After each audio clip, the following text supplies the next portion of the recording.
Hello, my fellow concerned friends, and thank you for coming back to my channel. If you're new here, thank you for stopping by my channel. I really hope you stay and try to have a good time because today we're going to take things down a notch a little bit. Oh my God, a little less serious. Oh my gosh, a little less intense. Oh, and we get to have more of a discussion, talk about our opinions on insane parenting. This was in fact a very triggering video to make, so I want to warn you on that note. Please ignore the typos. I tried to make this as easily digestible as I could, but this really is abhorrent parenting and will cause trauma to these children, and my heart goes out to these survivors and adult children. So if you think this could be triggering for you, take care of yourself, please. One of you guys suggested to me the Reddit insane parenting, and I gave it a glance over and I saved a few posts and we're going to discuss them together. I've not read any of these yet. It's going to be a blind reaction and we are going to discuss some insane parenting. But before we do that, I'm going to ask you guys, I'm going to beg and plead with you guys to please subscribe. If you are not subscribed yet, please like this video, share this video with somebody who you feel like was an insane parent and needs to look in the mirror. Share this with somebody who grew up with insane parents. And I also would love it if you guys could drop some video ideas down below in the comments for me on what you guys would want me to talk about. Now let's get into some insane parenting, shall we? Mom shaved son's head as punishment. Facebook tells her she's a good mom. Today was a rough day. Blank got into trouble at school and I reacted in a way that at the time felt like the right thing to do. Luckily, my son still loves me. We'll get through this. And the comments. Uh-oh, looks like my haircut. Sending hugs to both of you. It's so hard as a parent to know what consequences are fitting. I can only imagine how hard this one wrecked your mama heart and his boy heart. I'm about to do the same to mine. He looks handsome. Being a mom is rough. Hey, as moms, we sometimes regret our decisions, but the results still come out positive. You're doing great. Hugs to you. You are a good mom. Getting their attention and seeing the severity can be difficult. Momming is hard. You succeeded, I'm sure. You're not a good mom. You're a lazy mom. I'm not sorry to tell you that. This is lazy parenting, and this is actually only going to bring forth negative outcomes. You have not taught your child a dang thing in the world. You have not taught them what they have done is wrong or how to change their wrong behavior by taking away their bodily autonomy. What have you taught him by cutting off all of his hair? That if he offends again in some way that you as a parent do not have the tools to handle, he's going to get his hair shaved again? Or if you're like my parents, what my parents would do is they would take away all of my clothes. I was very scene in like the mid 2010s and I loved dressing scene. I had like a million different colored pants. Like I had a style. And my parents, to punish me, would take away all of my clothes and give me a punishment wardrobe to wear to school. And my punishment wardrobe consisted of clothes that they picked out that were deliberately so out of style that they knew the probability of me getting bullied at school because of how I looked would be high. And that was supposed to teach me something. And you know what I can tell you now as an adult who did go through these kinds of punishments where my bodily autonomy, my privacy, my right to my freedom of expression was taken away as a punishment? I literally could not tell you what I did to earn that, but I can tell you that it has stuck with me to this very day. All of those times that I had to put on clothes that I dreaded putting on because I knew I would get made fun of. I hated looking in the mirror at school because I was reminded that I looked like a walking dunce. I felt like I was wearing a dunce cap. That is what you're doing to your child when you shave their hair, when you take away their clothes, when you take away a child's person, a child's autonomy. You are not teaching them a lesson. You're torturing them. You're humiliating them because you as a parent do not know how to be a parent in this area of parenting yet. And instead of trying to figure out how to be a productive and empathetic and caring parent, you just resort to things that might or probably won't give you some sort of immediate change in behavior.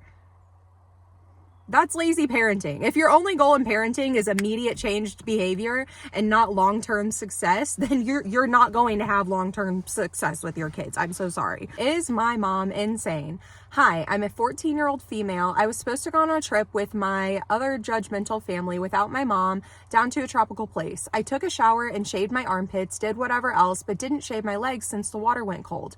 When I came out, I told my mom this and she said, "Really?" And when I said yes, she sighed and said, "Okay, whatever." Obviously, I was confused why she was upset and I got these messages from my mom. I repeatedly told her I'm not shaving my legs. She came up to me when I was getting ready and said, "So you're really not going to shave your legs?"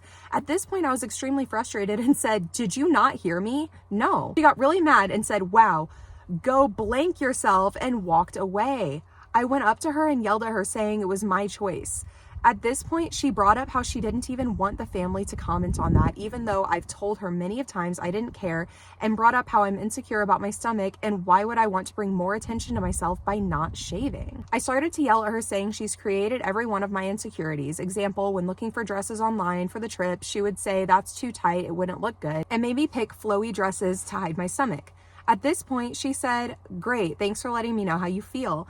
And so I asked, "What does she mean?" And she started to cry saying, "You basically said you hate me."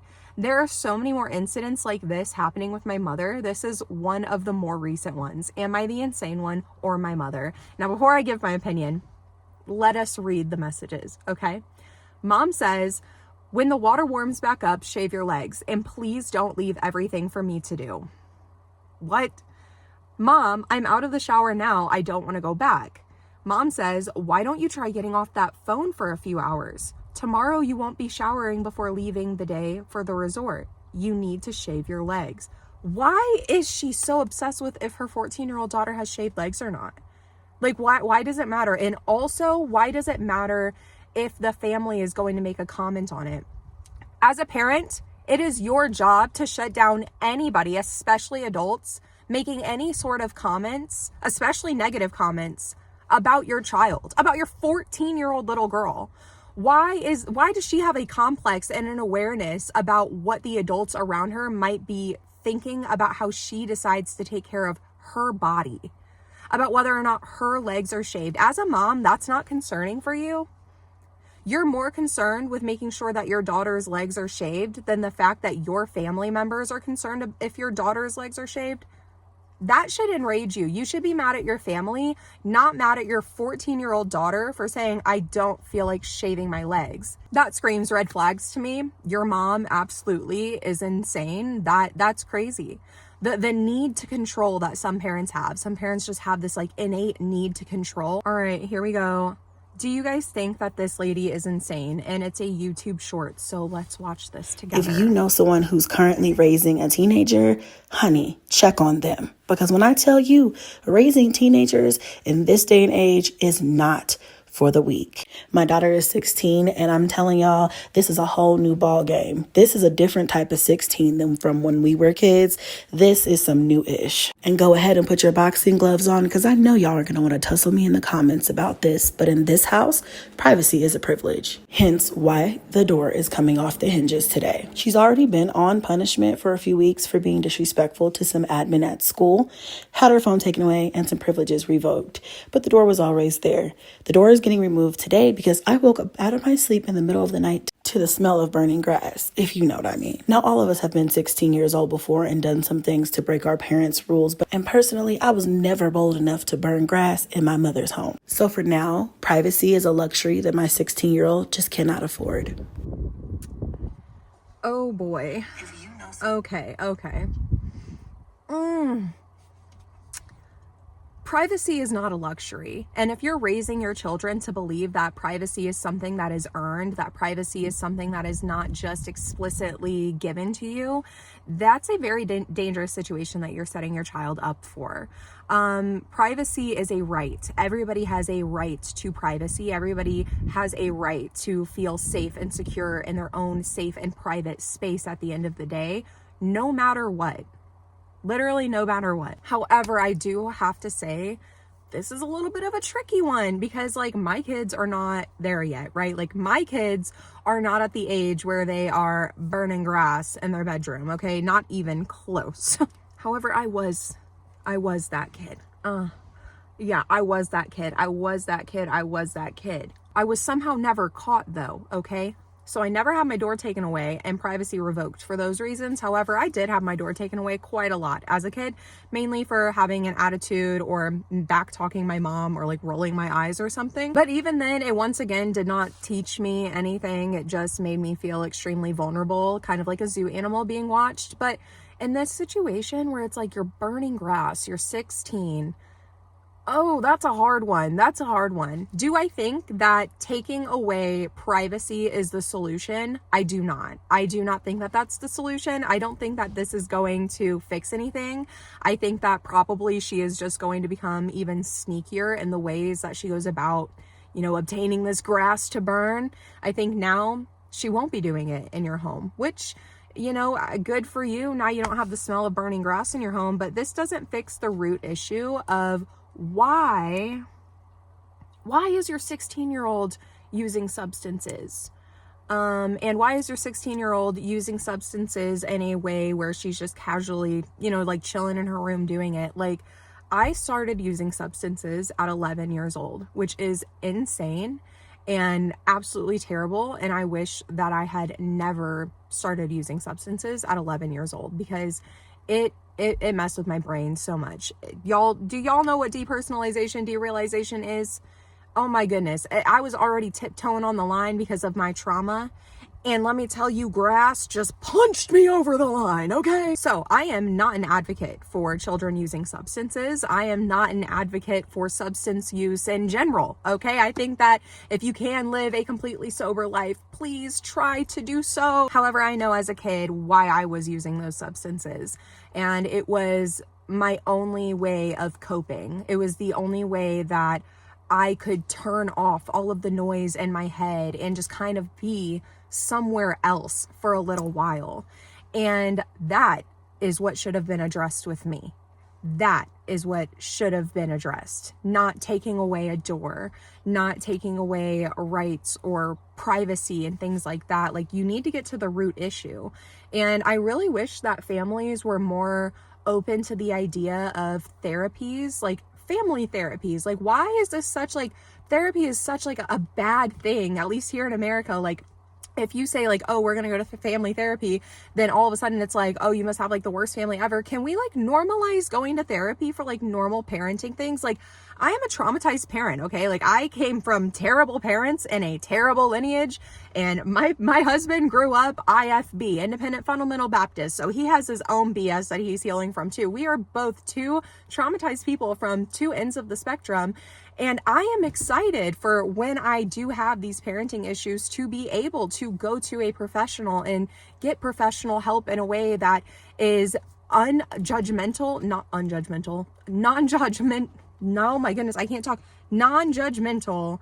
and supportive of everybody in my family, because the end goal is for all of us to be able to help each other, to communicate better as a family, and to be able to support each other in a healthy way. Taking away somebody's privacy does not fix the root issue.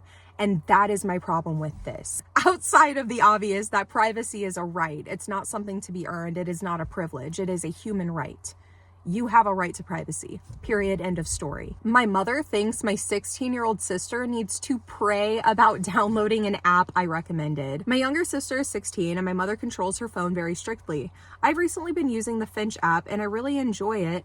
And as I no longer live at home, I thought it might be a cute and fun way to connect to my sister. Oh, I use the Finch app. I love the Finch app. If you guys don't know what the Finch app, please Google it. It is literally the best app ever. It has helped me stay organized and keep my home clean and take my meds on time.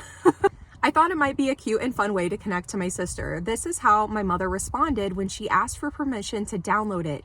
For reference, I do text my sister regularly, so this app wouldn't be our only point of contact, just something to enjoy together. And yes, my mother is very religious. Oh my gosh, I can't even wait to read what this says, because as I mentioned a little bit earlier before, my husband was raised IFB, and actually I met my husband at Pensacola Christian College because I also was sucked into the IFB cult in foster care, and I bought it 110%. But all that to say, I too really did believe that when it came to like secular apps, like if it wasn't explicitly Christian and didn't come from God himself, or wasn't recommended from my pastor, or like all of these like Christian organizations that I like looked up to and vetted, then I needed to pray.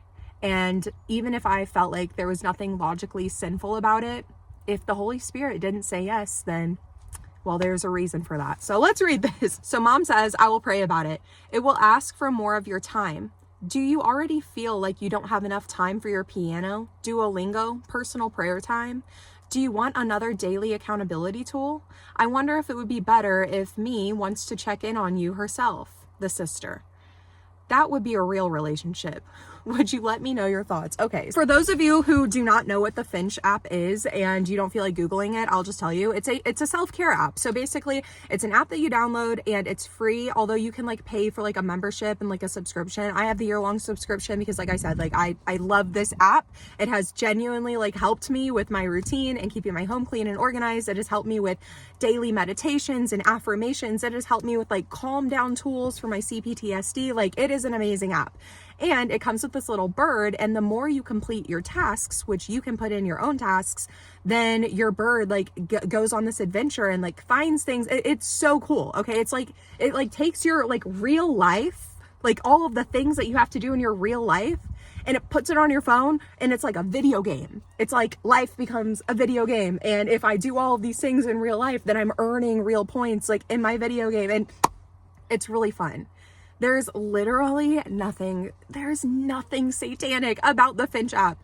There is nothing. If anything, the Finch app would help your daughter become more devoted to prayer time. If anything, it would help your daughter become more devoted to Bible time and having like biblical habits and, you know, like devotional habits and stuff, because it is a habit building app. Like it is only a positive app. What do you mean you need to pray about an organization app? Like what?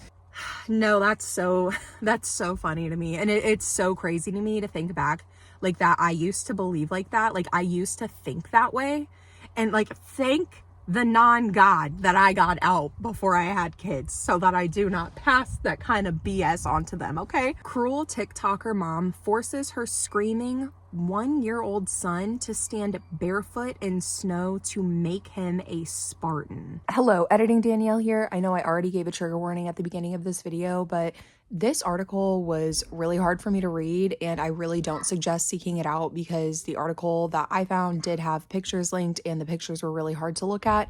But just know that this is not an uncommon occurrence. Think Ruby Frankie. Just scroll through some of my comment sections. This is absolutely abhorrent and like it needs stopped, but yeah, I just wanted to give a trigger warning again. It's really bad. So this takes us to an article from The Sun, and it says a cruel mom filmed herself forcing her screaming 1-year-old son to stand barefoot in the snow to make him a Spartan. The TikToker mom, 33, is now facing a police probe for child abuse after the horrifying video was shared online last week from Bucharest, Romania. Good. Oh my gosh. Oh my gosh. I can't even show the pictures. Like they put in pictures and I do not feel like they should have. Thankfully, yeah, they did blur out his face. This is absolutely that's so bad. That's horrible. I would happily give my opinion on what I think needs to happen to mothers like that, but I'm really trying to grow my platform here on YouTube, not already get myself like banned and stuff. Like, oh, she literally put this baby in ice just for fun. That's literally torture. Okay? That's literally torture. You didn't make your baby a Spartan. You tortured your child for views and for laughs. And now you're going to jail. My estranged father sent me an inappropriate picture, asked to live with me, and doesn't respect my boundaries. Oh God. I don't even know where to start with this because the whole situation is insane. My dad has never really been in my life. He's barely been around, always changing his number, making it impossible to even reach out to him if I wanted to. And now out of nowhere, he calls me the other day, basically acting like I'm the one who doesn't reach out to him. Meanwhile, he's the one constantly switching numbers, making it impossible to maintain any kind of relationship. During this call, he casually mentions that if he moves back to that area where his daughter lives, he would need a place to stay, and straight up asks if he could stay with me, his daughter, a 24-year-old single mom with a 2-year-old toddler. My immediate thought, Heck no. Like, I get that I used to long for that father-daughter relationship, but as I've grown, I've realized I don't even know this man. And I sure as heck am not about to have him around me and my son. And then the next day, he sends me a completely inappropriate picture of his private area. And when I confronted him about it, he claimed it was an accident. I just don't see how you make that kind of mistake, ever, especially when you just randomly called me after barely speaking to me. And if that wasn't enough, he texted me at 1 a.m. saying he needed somebody to talk to. When I didn't respond because, hello, I'm a tired mother and it's literally the middle of the night, he sends me another message saying, oh, you must got a dude. I feel like I lost my little angel. Excuse me. First of all, I'm not his therapist. I'm 24. I still need a damn... I have to redo that one because I said a cuss word. I'm 24. I still need a dang father. Oh my God. This is like genuinely so triggering. And I'm sorry if this is triggering for you too. Let's read the text messages because she did add some screenshots. So her dad says, what are you doing? I don't want to talk on the phone. What are you doing? She's here. What are you doing? Send me a picture, please. Why you don't text me back? I can't sleep. You must had a boyfriend. It feels like I lost my angel. I feel like I don't have nobody. I'm very upset. Why you didn't call me? Sorry, he doesn't text very well. Am sorry, that was not for you. Please forgive. Oh, that must have been the picture then. That's not a mistake. It's not. My stepfather, when I was in middle school, showed me a picture of his private parts as well. And now his reasonings were different. It was not an accident. He did not claim it was an accident. But like the actual reasonings are all the same. It's to test boundaries and limits to see how are you going to react. Are you going to be like, oh, like it's no big deal? Or are you going to be like, what the heck? Like freak out about it? Because if you're like, oh, like no big deal, then that in their mind gives them that like green flag of like, oh, okay, I can like now advance to like the next step in my grand plan, right? Whereas if you're like, you know, what the heck, then they have to alter some things. But you are not insane. Your dad is. And I really hope that you stay far away from him. Please. No contact is your best friend. And your second best friend honestly might be a protective order. I'm not even kidding, because what in the actual heck? Oh boy. Okay, I think that's all I can take for the day. But don't worry, we will be back to insane parenting. And I just want to say thank you guys so much for hanging out with me. If you guys have watched for this entire time, don't forget to like and subscribe, please. It really helps me out and I am really trying to grow this account. And also, I would love to hear from you guys. What do you guys want me to talk about? Any subjects, any topics, any people? Send me TikToks. I don't care. I want to see parents taking accountability and changing, and I want to see less children grow up to have to heal from their childhood. Thank you guys for hanging out with me, and I will see you guys next week. Thank you so much for watching. Don't forget to like and subscribe. And also, if you feel like you're struggling after this video, I have resources linked in the description, so feel free to take a look at that. And I hope that I have linked something that can help you if you feel like you need help. Also, this is another picture that my kid took of me.